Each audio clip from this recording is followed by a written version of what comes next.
Hey everybody, it's Veruda bringing you another League of Legends commentary. This time I'm going to be playing Talon, the Blade Shadow. Now, I did just release a guide for Talon. If you want to learn to play Talon, that's where you need to go. I have a link in the description below. You're just going to click on that and it's going to take you to the video.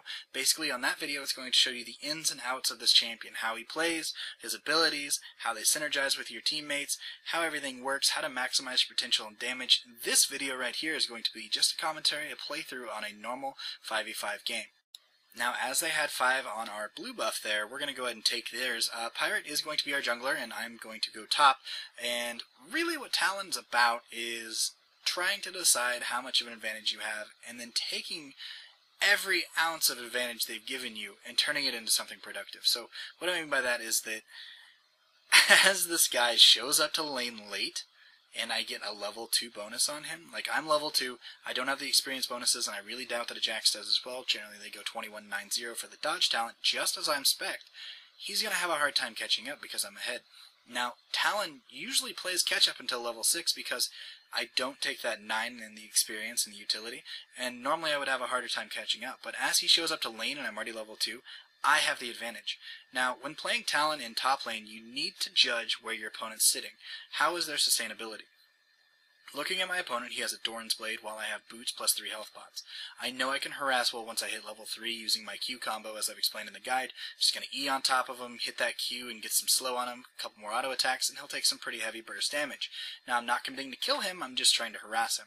Because he has a Doran's Blade, if I can get any sort of advantage by harassing once I hit level 3, he's going to have a very difficult time trying to stay in the lane, trying to sustain himself, because I'll keep him away from creep kills. Here I jump to him, get the bleed, get a slow, and a little bit of auto attacks. He leaps to me, and it looks like we're trading shots. It looks like we're about even there. But as you see, I pop that first health pot, and I'm going to recuperate and recover from that. My opponent is now forced from the creeps. If he tries to come close and tries to last hit and get some of that health back, I'm just going to leap to him and do it again and possibly ignite him and kill him. He has to evaluate what his priority is. He should have played more defensive since he came up there late and just waited till tower to get the experience. It's not worth dying over. What he's going to do as a mistake here is I'm going to go in there, harass a little bit more. I do take a tower shot, which is really dumb of me. There was no need. He flashes to me, I flash away from him, he runs past the creep wave. I've got boots. I don't know where the hell he thought he was going. He's not going to be able to catch me, and he dies to the creeps plus my ignite. I have just won the lane. It is absolutely over. There is no way that this Jax is going to be able to come back on me. Talon, if he can get somebody to half before level 6, it's a free kill. I've already killed him once, and I'm level 5. I'm not even 6 yet. And he's level 4. He has a very low CS. I've kept him away from experience, and I've kept him away from creep gold. See, now that I'm level 6, I'm just going to be able to go back on the aggression. I E towards him, I silence him, I slow him, I get the bleed damage, I ultimate, I get some extra blades coming on the backside, one more auto attack, and I figured that would be enough to send him home, but instead he stays. Now remember, his sustainability is auto attacking. Now auto attacking means that a melee champion has to be in range to auto attack. I'm just going to keep using W every single time he comes up close, and he's going to take more damage than he's going to be healing for. There's the W. Run away. No tower damage. And once he's low enough, just E in there, auto attack with the Q plus the ignite. It's going to be enough damage to take him out. I don't even need to look. And I'm going to go ward river. Now, the reason I'm warding river is because I want to push top as hard as possible. The faster I take this down, and the harder I push this, the more creeps that he's going to miss, whether it be gold or experience. He's so far behind right now, there's nothing he can do, and his teammates are probably pissed. He's at 40, or excuse me, I was at 42 CS, he was at 7. At 8 minutes, I take down top tower. And that's going to allow me to just continue farming top, roam if I need to, gank if I need to, and not really be too afraid of bursting somebody down and having them run back to the tower for safety. Here I was doing a lot of damage on Garen. I was just kind of trying to force him out of the lane. I underestimated the amount of damage he would do in return. Garens are generally very tanky, especially if they have the right runes or they have the defensive masteries, but really what it comes down to is I was trying to use my sustainability of auto-attacking like I talked about before, and really what he was expecting was me to be greedy and continue pushing the lane. I expected to see him coming up the lane, instead he came from behind from the jungle. I did not expect that. I go down very quickly. I want some revenge. It's going to happen. Just wait, guys. Alright, so as I continue back in the lane, I'm pushing as hard as I possibly can. Jax shows up. I silence him. I get a nice bleed on him. That dot's going to continue ticking, and I do play Jax quite a lot, so I understand how much he can really take as far as damage. He jumps in the middle of me. I give him one auto attack, plus the Q, plus the ignite, plus the bleed, plus the ultimate, and he will go down very quickly. Knowing the limits of champions really comes from playing a broad variety of champions, and if you play a champion a whole lot and you see that he's not defensive or he doesn't have the right runes, then you can actually determine if you're going to be able to burst them down. Like here, I go in on this Garen, I ultimate, I use the silence trick, and I run out of there thinking I'm in trouble. I flash back in, get a nice W.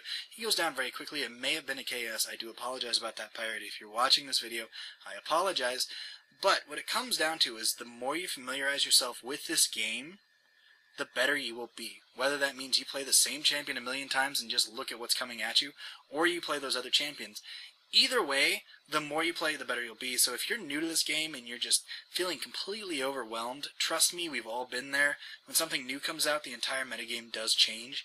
Stick with it. Don't give up. It's definitely going to change, but it definitely gets better.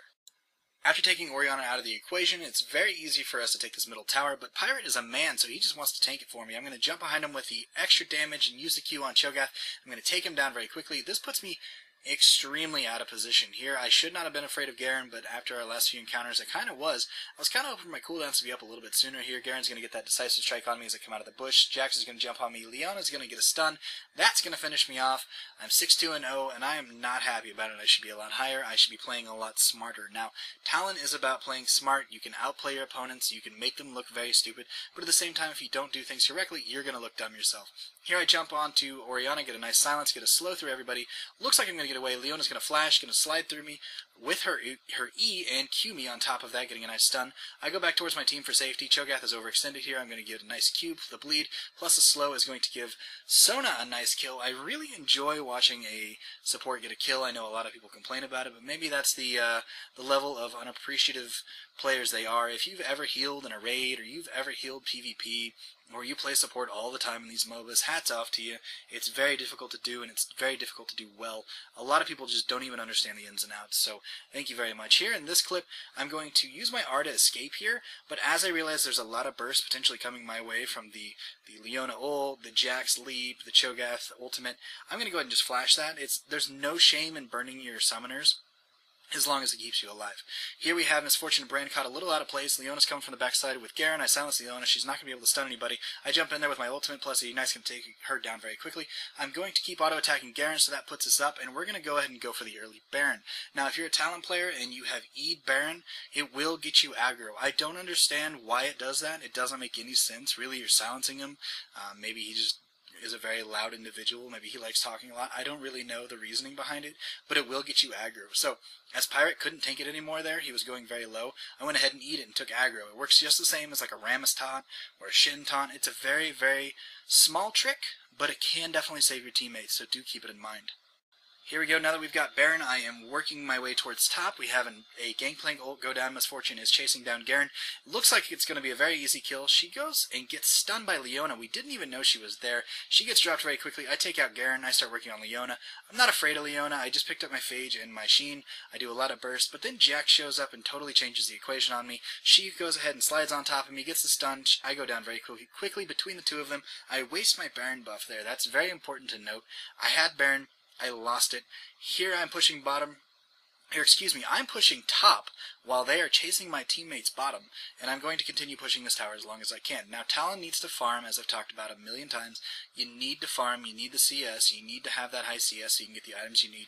Well, as 4 or 5 of them are bottom chasing my team, I'm going to keep pushing this lane. There's no shame in pushing as hard as possible, using all your abilities trying to get that done, and I'm going to go ahead and take this tower for free. They can chase somebody that was overextended. That's fine. I'm going to get a tower for it. I'm even going to pop my ultimate here just to do a little bit more damage to those creeps so that the tower continues attacking the creeps that are attacking it.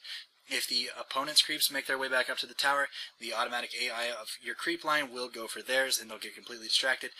I wanted that tower. Here we go. I'm moving in from the bottom side. We have a nice Gangplank ult on top of everybody here. I go ahead and do a rake. I silence Orianna, blow my ultimate, pull it back. We have a nice bit of damage on top of Leona here.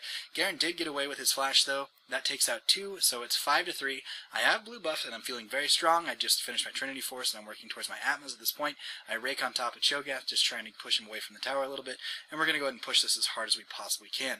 Alright, so do keep in mind, as you're working down towers and as you're making a push while they're down people, it is very, very bad to be suicidal. You don't want to do that no matter how strong you feel. I like diving.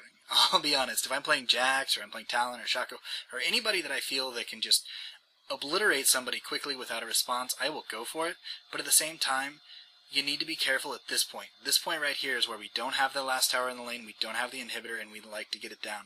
We're just waiting for an opportune moment. We're going to initiate. I'm playing the conservative route, go up, auto-attack, reset the Q, and get more auto-attacks on the tower. It looks like Brand's going to go for the ultimate here on Jax. He's going to flash towards him, keep working on him. We're going to get the tower. I'm going to silence Orianna, get a rake, get the ultimate, pull the ultimate back in, take her down very quickly. I don't know if you call it a one-shot, but she went down instantly. Didn't have a chance to cast. Play conservatively when you have to. Play aggressively when you need to. This champion is awesome. If you haven't picked up Talon, pick him up. Watch my guide. Practice. This champion, you become so much better with practice. I can't stress that enough.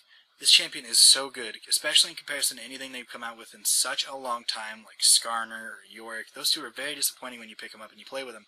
This champion is great. Now, I realize my chat log is definitely something you guys pay attention to, and if I say something, you're going to take note of it, and you're probably going to, bring it up. So instead of trying to edit this one out, and as I am recording with Fraps, it would be very difficult to edit out, I'm just going to leave it in there and let you guys make of it what you will. So they are going to surrender here, and that is going to bring the end of my Talon game. This has been a Talon commentary with Veruda. Thank you very much for watching. If you like the video, please click the like button. If you'd like to see more videos, go ahead and click subscribe. If you want any information whatsoever on Talon, feel free to send me a message, leave a comment, go check out the Talon guide. I may have addressed it there, and definitely play this champion. It's so good. There are more champions coming out that I'm excited about, but really what it comes down to is play what you like. If you like assassin-type champions, this is where you need to be. This is the champion for you. Thank you very much for watching. This has been Veruda, and I'll see you out there, guys.